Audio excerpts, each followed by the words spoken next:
안녕하세요. 저는 30대 후반의 두 아이를 키우고 있는 가정주부입니다. 저는 5년 전 결혼할 때 친정에서 집을 구매해 주신 덕분에 판교 쪽에 아파트 한 채를 구매했습니다. 남편의 직장이랑도 가까웠고 상권이어서 별다른 문제 없이 신혼생활을 잘했죠. 저희 남편 직업이 대형병원 의사라서 집을 비울 때가 정말 많았는데 저 혼자서도 새 동네에서 사람 사귀고 돌아다니며 나름 시간을 잘 썼어요. 하지만 제가 첫째를 낳자마자 바로 둘째 아이를 가져버리게 되면서 저의 여유가 넘치던 일상은 사치가 되어버렸죠. 졸지에 두 아이의 엄마가 된 사실은 충분히 저와 남편을 벅차고 행복하게 만들어주었지만 진짜로 정신이 하나도 없더라고요. 남편은 의사라 허구한 날 집을 비우는데 저는 혼자서 첫째 아이를 키우고 둘째 임신 태교를 하며 시간을 보내다 보니 하루가 눈 깜짝할 사이에 끝이 나곤 했습니다.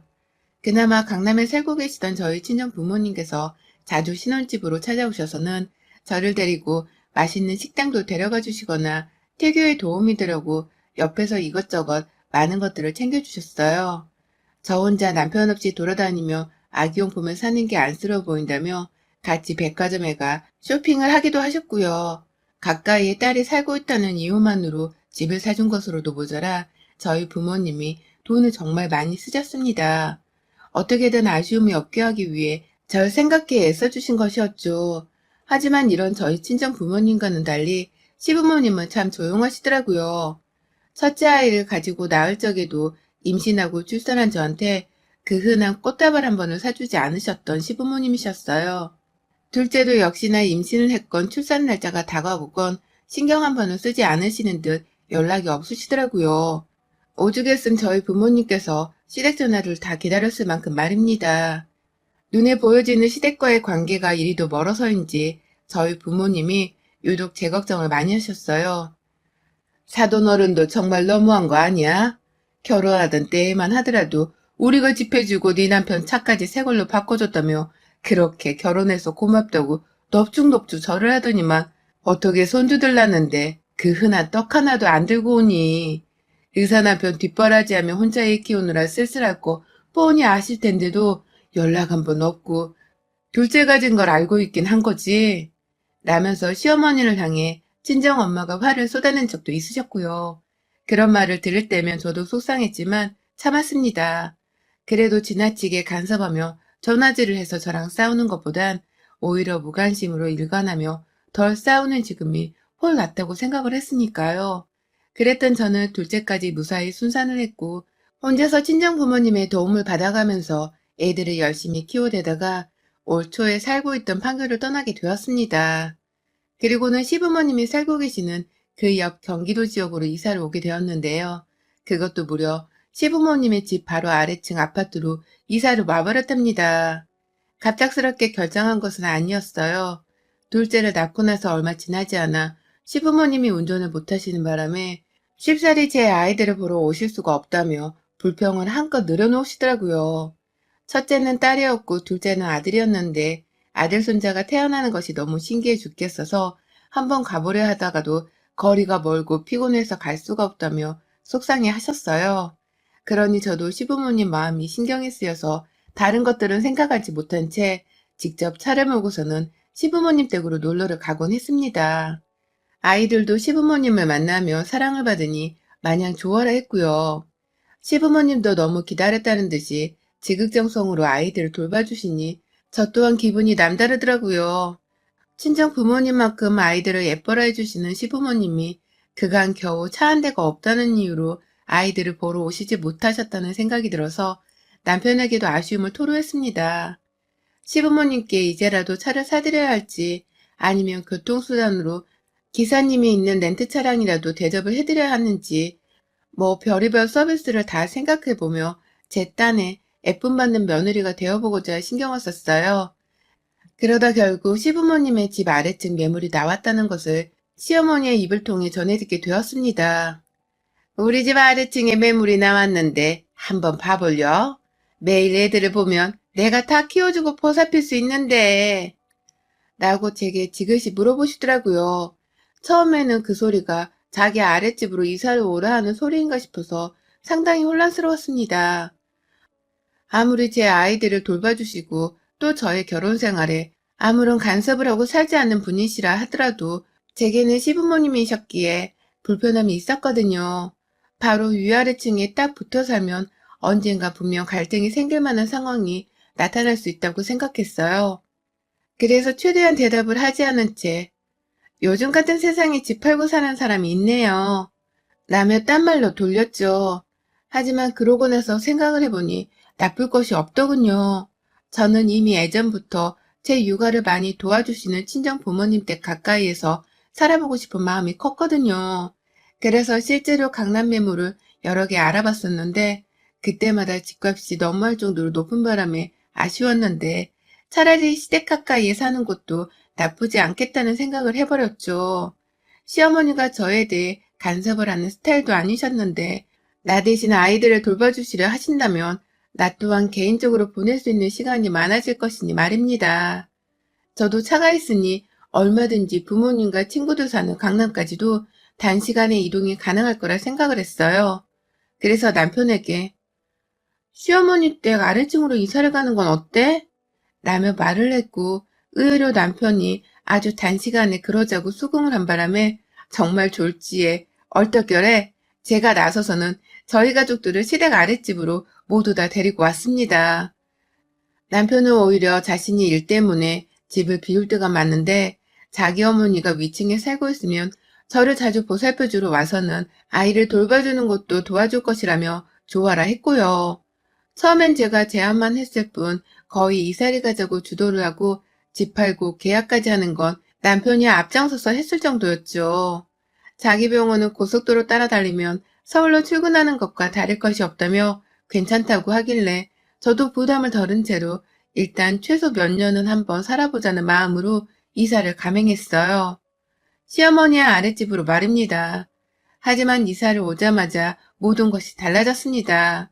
이삿날 당일까지도 제 아이들을 도맡아주면서 하루 종일 저희 부부가 이사하면 몰두할 수 있도록 배려를 해주셨고 남편과 다 같이 불러다가 밥까지 먹여주시며 살뜰하게 돌봐주신 저희 시어머니가 바로 그 다음날부터는 전혀 딴 사람이 되어버리시더라고요.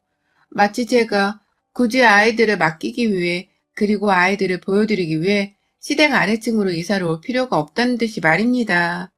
남편이 출근한 날 시어머니는 아무 소리 소문 없이 감쪽같이 사라지셨고 아이들을 데리고 시댁에 올라가자 급기야 안에서 사람 소리가 들렸음에도 누구 하나 문을 열어주지 않으셨어요. 그러니 저도 더 기다리지는 않고 집으로 내려왔죠. 분명 아이들도 많이 봐주시겠다며 이삿날에도 남편과 제 손을 붙잡은 채로 와줘서 고맙다. 이제 정말 밥 안 먹어도 배부른 기분이야. 라며 세상 좋아라 하시던 시어머니는 결혼할 적에 저희 부모님께 그랬던 것처럼 또다시 쌩을 까버리며 연락도 모습도 보이질 않으셨습니다. 그러다 아주 가끔씩 본인들이 지루하다 싶을 때 무턱대고 저희 집을 찾아오셨고요. 그러면 저는 아기를 데리고 낮잠을 자거나 살림을 하다 말고 시부모님을 집안에서 정신없이 멸셔야 했네요. 뭔가 단단히 이상하게 돌아가고 있음이 분명했습니다. 그런데 더 이상한 건 꼭 두세 박이 벌어졌어요. 이사하고 한 3주 정도 소음이 지속되었던 것 같아요. 남편이 출근을 해서 집을 비우고 있던 시간만 골라서 아주 집중적으로 말입니다. 처음엔 무슨 의자가 떨어지는 듯한 소리가 쿵쿵거리면서 나는 바람에 저희 큰아이가 자다 말고 엄마 제트기 하면서 달려온 적이 있었습니다. 밤 11시에 말입니다. 둘째는 다행히 잠이 들어 아무 반응이 없었지만 그 바로 다음 날에는 똑같이 들려오는 소리에 놀래켜서는 막 울더라고요. 겨우 재워놓은 애가 우니 저도 진이 다 빠졌고 도대체 위층에서 나이도 먹을 만큼 먹으신 시부모님이 뭘 하고 사시는 건가 싶어서 혼란스러웠습니다. 그 나이에 줄넘기를 하며 소음 유발을 할 것도 아닐 텐데 어째 이런 쿵쿵대는 소리가 밤 11시만 넘으면 들려오나 싶어서요. 두두두거리는 소리와 발로 찢는 소리, 뭐 여러 가지 형태의 사람이 만들어내는 소리가 천장 위에서 울려 퍼졌고 저로서는 정말 스트레스가 극에 달했습니다. 시부모님이라서 층간소음을 제대로 따질 수도 없고 정말 미치겠더라고요. 정신이 거의 반쯤 나가서 예민하고 극도로 짜증이 치솟아 있을 때 결국 저는 시댁으로 찾아갔어요. 그때는 한창 어머님께서 저희 애들을 보러 내려오지도 않은 지 일주일 정도가 되어가고 있던 때였는데요. 어머님, 혹시 집에서 뭐 다른 아이들을 키우는 건 아니시죠? 엄청 두두두거리는 게 너무 시끄러워서 애들이랑 제가 잠을 못 자요. 뭐 기기라도 틀어놓으신 건가요? 라는 말과 함께 문 열린 현관안을 일부러 보란 듯이 두리번거렸어요. 하지만 시어머니는 무슨 소리라는 거야? 세상 조용한 집구석이구만. 라면서 오히려 저를 이상한 사람 취급을 하셨죠. 찾아 올라가도 아무런 진전이 없고 뭐 하나 확실한 물증을 잡을 수가 없어서 저는 더욱 피폐해져 갔습니다. 여전히 밤만 되면 보란 듯이 위에서는 두두두 하는 소리가 들려왔고요. 저는 정말 정신병에 걸리기 직전의 상태까지 도달을 했어요. 가장 노곤한 분위기 속에서 편안하게 잠이 들어 할 때에만 집중적으로 소음이 들려오니 잠을 잘 수가 없었기 때문입니다. 어린아이한테는 수면 시간이 더욱 중요한 법인데 위층에서 소음 때문에 아이들마저 잠 못 자는 피해를 입고 있으니 제가 엄마라서 미안해 죽겠기도 했어요. 결국 제가 더는 못 참겠다며 또다시 시댁에 올라갔습니다. 도저히 이건 사람이 낼 수 있는 소리가 아니라고. 혹시 뭐 쿵쿵거리게 만드는 기기나 세탁기라도 돌리는 거냐면서 시어머니께 물어봤더니 어머님은 귀엽고 멀쩡히 조용하게 살고 있는 집구석에 왜 자꾸 층간소음을 따지고 들어. 너, 나 괴롭히려고 우리 집 아래층으로 이사 온 거니? 그러려고 온 거 맞지? 부잣집 딸내미인 건 알겠는데 깐깐해도 너무 깐깐한 거 아니야? 라면서 오히려 저를 나무라셨어요. 조용한 집구석을 오히려 논란거리로 만드는 며느리라면서 제가 이사를 온 요즘까지도 나쁜 쪽으로 의심을 하기 시작하셨고요. 이쯤 되니 저도 이젠 정말 증거로 싸움을 걸어야겠다 싶더라고요. 졸지의 애들을 시부모님께 더 보여드리며 더 편하게 육아를 해보려고 이사를 갔다가 층간소음이라는 예상치도 못한 벽에 부딪히며 이게 무슨 난감한 상황인가도 싶었고요. 어떻게든 빨리 해결을 봐야겠다며 일단 남편에게 말을 했어요. 당연히 남편은 자기 부모님의 나이가 있는데 그런 소음을 밤마다 낸다는 게 가능한 소리냐면서 자기는 들어본 적이 없었다고 믿지를 않았어요. 그래서 결국 제가 인터넷으로 층간소음 측정기까지 구매를 해버렸답니다. 역시나 남편이 집에 있을 때에는 조용하더니만 남편이 일을 하느라 집을 비우기라도 하면 밤마다 60데시벨이 넘는 층간소음이 찍히더라고요. 그 정도 수치는 숫자로만 따져봤을 때 가장 최악의 층간소음으로 분류가 되는 수치였습니다. 보통 평균치보다도 10에서 20 정도가 높은 수치라고 하더라고요. 결국 저는 이 수치가 찍히는 것까지 동영상으로 찍어서는 남편에게 보여줬어요. 그제서야 남편도 정확한 수치의 층간소음 정도가 파악이 된 건지 입을 다물지 못했고요. 이게 도대체 어떻게 된 일이냐며 위층에서 무슨 일이 일어나고 있는 것이냐면서 머리를 쥐어 싸맸죠. 결국 그날 바로 남편이 시댁으로 가더라고요. 어떻게든 단판을 지어볼 작정으로 말이죠. 그리고 나서 한참 후에야 내려온 남편은 제게 아무 소리를 하지 않은 채 오히려 이제 보니 바로 위층인 우리 부모님 집이 아니라 그 옆집인 거 보더라고. 층간소음도 대각선 방향으로 전달이 되는 거거든. 내가 혹시나 몰라 옆집도 다녀왔더니만 안에서 무슨 소리를 하나 보던데 조심해달라고 했으니까 이제는 별일 없을 거야. 라면서 시댁이 아닌 그 옆집이 문제였단 말을 했죠. 너무 궁금해서 무슨 소리를 했던 건지, 왜 한밤중에 했던 건지 속사포처럼 질문을 쏟아냈어요. 하지만 남편은 더 이상 말이 없었고, 그제서야 저도 조금은 진정이 된 채로 어떻게든 소음의 출처를 알게 되어 다행이라 여겼습니다. 그렇게 무사히 이 난간도 지나치는 듯 했고, 당장 시부모님께 사과의 말씀도 드려야겠다 싶었어요. 제가 함부로 층간소음 유발자라 오해를 한 상황이었으니까요. 다음날 바로 저는 시댁으로 가서 사과의 말씀을 전해드렸고 빈손으로 가기 뭐해서 직접 담근 불고기까지 새 용기에 잘 담아 전해드렸습니다. 혹시 몰라 더 쓰시라며 평소 남편이 용돈을 보내드리고 있었음에도 불구하고 돈 100만 원을 넣어드렸고 오해해서 죄송하다며 연신 거듭 사과를 했죠. 그러자 시부모님도 처음에는 굉장히 떨떠름하게 여기면서 그럴 수도 있겠지. 라고만 하시다가 조금씩 마음을 여신 건지 다음부턴 우리 서로 조금은 더 믿고 배려하며 살자. 라며 어른답게 조언을 남겨주셨고요. 그러니 저는 더 부끄럽고 죄송할 수밖에 없었습니다. 그런데요, 아니 남편이 분명 괜찮았을 것이라고 신신당부를 했음에도 불구하고 그로부터 나흘 정도 지나서 남편이 다시 야간 근무로 집을 비운 사이 소음이 또 들려오기 시작했어요. 이번엔 정말 어마어마할 정도로 두두두 거리는 소리가 말이죠. 완전히 새 아파트는 아니었기 때문에 사소한 소음 정도는 충분히 들릴 수 있다는 것 정도는 저도 잘 알고 있었습니다. 하지만 보란듯이 낮에는 아무 소리가 없다가 밤 11시라는 늦은 시각이 넘어가기만 하면 사람들이 잠 못 잘 정도의 소음을 내는 건 분명 문제가 있는 것이라 여겼죠. 이걸 어떻게 하다가 결국 저도 층간소음으로 인한 충동 같은 게 느껴지더라고요. 살인충동 말입니다. 결국 저는 경비실에 신고전화와 함께 지금 집으로 좀 와달라 부탁을 드렸습니다. 동시에 경찰도 불렀고요. 그 한밤중에 오만 사람들이 다 저희 집으로 들어와서는 소리를 확인하는데 또 기가 막힌 것이 그 순간에는 아무런 소음이 들리질 않더라고요. 마치 경찰이 와 있는 것을 다 파악하고선 소음을 뚝 멈춰낸 것 마냥 말입니다. 너무 괘씸했던 나머지 저는 그 직전까지 내내 촬영을 하고 있던 영상을 경찰과 경비실에 보여줬어요. 다들 신고를 여러 번 받긴 했지만 이 정도의 층간소음을 본 적이 없다며 혀를 내두를 지경이었죠. 그리고 전 모두가 심각하다는 판단을 내려준 덕분에 더 용기를 얻어서 다 같이 위층으로 올라갔습니다. 발뺌하면 동영상을 보여주며 증거를 들이밀 참이었어요. 모른 척하며 고소를 진행해서 법적으로 시비를 가릴 작정이었고요. 하지만 저는 또다시 위층에 머리를 조아리고야 말았습니다. 정말 허리를 가득 숙인 채로 몇 번을 조아렸는지 몰라요.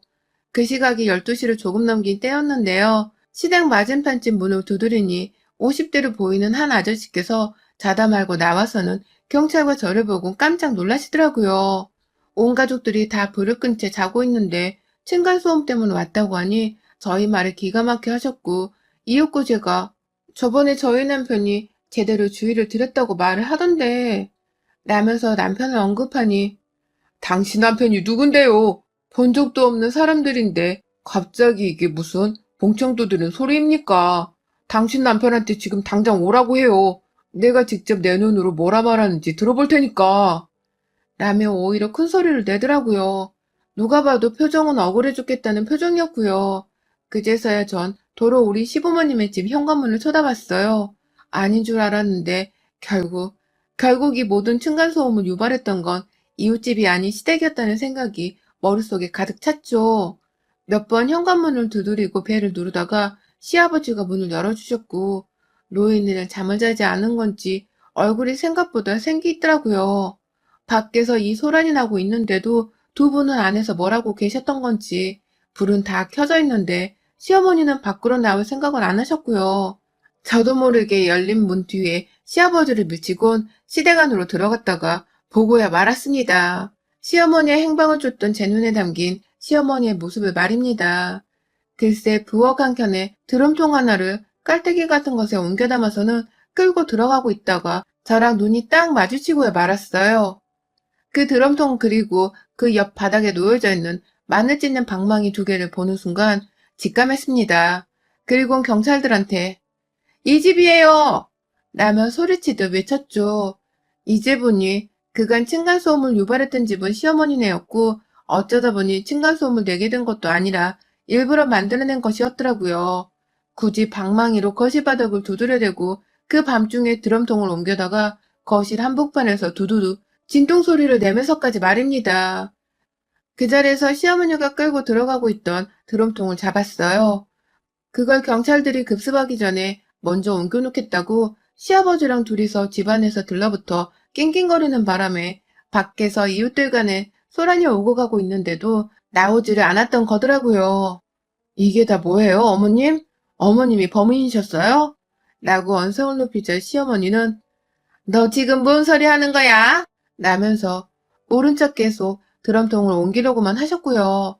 결국 저는 제 얘기를 좀 듣고 얘기를 나눠보자면서 통 하나를 옆으로 고꾸라지게 밀어버리고 말았습니다. 제대로 쿵하는 소리와 함께 넘어져선 싱크대 하부장 손잡이에 부딪혀 결국 하부장 손잡이까지 부서뜨리고 뒤에서 시아버지는 "아유 빨리 말하고 내보내. 그냥 내보내." 라며 시어머니를 닥달하셨어요. 그러자 시어머니는 "이게 진짜 보자보자니까 남의 집 살림이 우습냐? 돈 있으면 이 정도는 그냥 새 걸로 하나 사줄 수도 있나 보지? 네가 새 걸로 사다 줄 거야? 물어낼 거야?" 라면서 저의 멱살을 잡겠다고 달려드는 게 아니겠어요. 순식간에 경찰들은 말린다고 달려들고 뒤에서 시아버지도 "며느리냐 내보내!"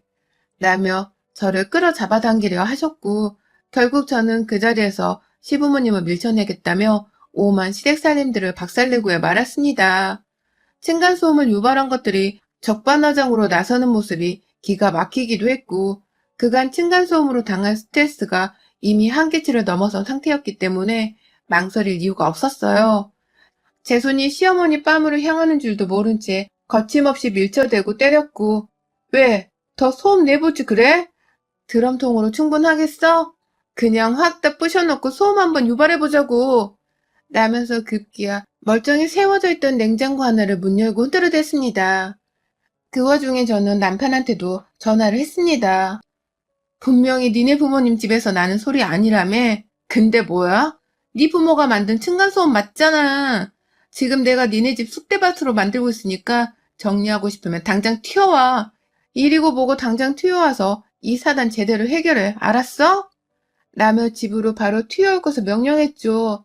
어떻게 병원 일을 정리하고 집으로 튀어온 남편은 여전히 제가 경찰에 만류에도 불구하고 집구석을 난장판으로 만들겠다며 오만 가전제품들을 망가뜨리는 것도 모자라 멀쩡한 TV면 냉장고를 발로 차며 딴동을 부리고 있으니 들어오자마자 무릎을 꿇더라고요. 그 순간 뒤에서 시부모가 "네가 왜 꿇어?" 라며 자기 아들을 말리려 했지만 남편은 오로지 제게 사과를 하며 용서를 구했습니다. "또 이럴 줄 몰랐어. 내가 진짜 제대로 말했는데." 라고 말이죠. 남편의 말을 들어보니 대충 상황은 이러했어요. 그날 남편은 층간소음을 확인하려 시댁에 왔다가 시부모님이 직접 만들어내는 소리라는 걸 저처럼 눈으로 목격했대요. 충격을 받아 엄청나게 화를 내고 경고를 했고 분명히 더 이상 그러지 않겠다는 약속까지 받아냈다고 했어요. 그리고는 저한테 괜히 죄 없는 이웃이 만든 소리라며 죄를 뒤집어 씌워서는 저와 시댁 간의 갈등을 최소화하고자 했고요. 그런 줄도 모르고 저는 직접 만든 음식에 돈 100만 원까지 용돈으로 쥐어주면서 오해해서 죄송하다고 연신 사과를 했었는데 시부모님은 그런 저를 다시 한번 엿먹이려고 소음을 유발했고 오히려 절 우습게 봤던 것이었습니다. 그리고 그 이유는 다름 아닌 제가 너무 잘나고 돈 많은 부잣집 집안의 딸내미여서 그랬다더군요. "네가 얼마나 의사 아들을 우습게 여기면 데려다 놓고 한 번을 내 집에 찾아오게를 하지 않았냐. 바쁜 내 아들을 기껏 의사로 키워놨더니만 며느리한테 홀라당 뺏겼네. 사돈한테 홀라당 뺏겼어." 라며 급기야 저희 친정까지 물고 늘어지는데 할 말이 없더라고요. 남편이 너무 바빠서 저희 부모님조차 남편의 얼굴을 제대로 보고 살지 못하고 계셨고 정작 부인인 저조차도 남편 없이 혼자 육아하고 살림하는 게 대부분이었는데 그런 저희한테 자기 외아들을 빼앗아 간 것들이라며 욕을 하는 시부모님이 제정신이 아니게 보였습니다. 자기 아들이 자신들한테 알아서 효도를 안 하는 걸 왜 나한테 탓하냐고요. 저도 나름 신경 쓴다며 애들을 데리고 자주 시댁을 찾아오는 정성을 보였는데도 말입니다. 이건 뭐 바라는 게 너무 많다 못해 얼굴에 철판을 까셨더라고요. 일부러 저를 괘씸히 여겨서 괴롭히고 싶었던 나머지 애를 돌봐주겠다며 저의 바람을 귀신같이 간파해서는 자기 집 아래로 이사오게 만든 시부모님의 치밀함이 저를 연신 놀라게 만들었어요. 자기 아들한테 피해가 갈까봐 주차장을 들락거리면서 남편의 차량이 없는 날에만 골라서 층간소음을 유발하는 것도 정말 소름이 돋았어요. 결국 저는 더 이상 이 집에서 살 수가 없다며 남편에게 이혼하든 니네 부모님을 이사 보내든 둘 중 하나라도 하라고 했습니다. 그도 아님 내가 또 이 애들을 이끌고서 얼마 전에 끝낸 이사 준비를 또 해야 하는 거냐면서 짜증나 죽겠다고 몸부림을 치며 집구석에서 발악을 하니 남편은 허겁지겁 당연히 우리 부모님이 나가야지. 내가 당장 알아볼게.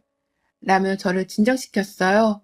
시부모님께는 급기야 이제 자식이고 뭐고 없는 듯 사셔야 할 거예요. 이게 무슨 개쪽이냐고. 내가 얼마나 조용히 이 일을 넘어가게 하려고 모른 척 하려 했는데 이게 뭐야. 어머니 아버지 당장 이사 안 나가시면 그나마 드리고 있던 용돈도 이제 더는 없어요. 자식한테 섭섭하다 하셔도 저 이제 상관 안 합니다. 내가 좀 망가뜨리면서까지 어머니 아버지 진상을 이해할 마음은 추워도 없어요. 라면서 칼같이 시부모의 이사를 요구했고요. 참 돈이란 게 뭔지 결국 시부모님은 그 용돈 한번 계속 받아보겠다면서 이사를 나가시더라고요. 그것도 저희 윗집에서 보란 듯이 바로 옆에 붙어 있는 동으로 말입니다. 결국 지금 저희 가족들은 다시금 이사를 나갈 준비를 하고 있습니다. 외출할 때마다 시부모님을 마주쳐야 할지도 모른다는 생각이 들어서 정말 껄끄럽고 불편해 죽겠는 상황이거든요. 그나마 윗집이 비어있는 상태라 이제 더 이상 두두두 하는 전투적인 소음은 들려오지 않는 것에 위안을 삼고 있습니다. 애 키우며 별 경험을 다 해보긴 했으나 이렇게 피해를 주는 남 아닌 가족은 처음 겪어보네요. 참 대단한 집구석이었습니다. 여러분의 생각은 댓글로 남겨주세요. 오늘도 시청해주셔서 정말 감사합니다.